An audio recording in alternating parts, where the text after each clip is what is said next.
आप सभी का फिर से एक नए वीडियो में स्वागत है। तो चलिए आज का टॉपिक हम लोग शुरू करते हैं।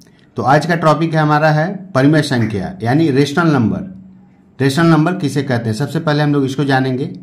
तो जिस संख्या को p/q के रूप में लिखा जा सकता हो, जिस संख्या को p/q के रूप में लिखा जा सकता हो उसे हम लोग परिमेय संख्या कहते हैं।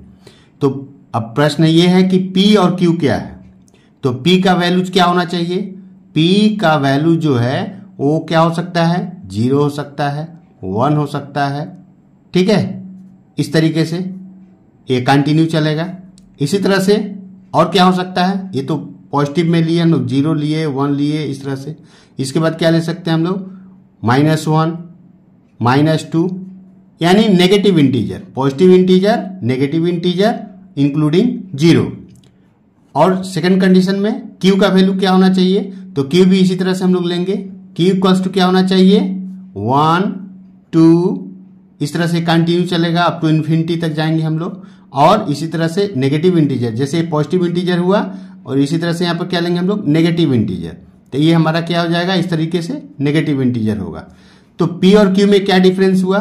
p में हम लोग p का वैल्यू 0 ले सकते हैं, बट q का वैल्यू 0 नहीं ले सकते हैं, ठीक है। तो इस तरह के संख्या को हम लोग परिमेय संख्या यानी रेशनल नंबर कहते हैं। तो यहाँ पर हम लोग कुछ परिमेय संख्याओं यानी रेशनल नंबर्स का एग्जांपल्स लेंगे। जैसे मैं ले रहा हूं -1/2, ये रेशनल नंबर है।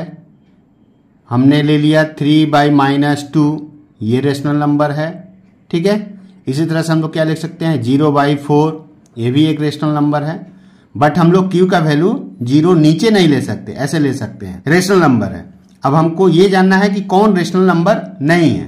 तो एग्जाम्पल के रूप में एक यहां पर हम नंबर लिखते हैं, जैसे मैंने लिखा √3, ठीक है। तो √3 को हम लोग क्या लिख सकते हैं? √3/1 लिख सकते हैं। यहां पर हम लोग देख पा रहे हैं क्या? q का वैल्यू 1 तो ठीक है, बट p का वैल्यू जो है वो √3 है। और √3 जो है ये इंटीजर्स नहीं है, यानी ये पूर्णांक संख्या नहीं है, पूर्ण संख्या नहीं है। इसलिए यह क्या है? यह एक परिमेय संख्या नहीं है।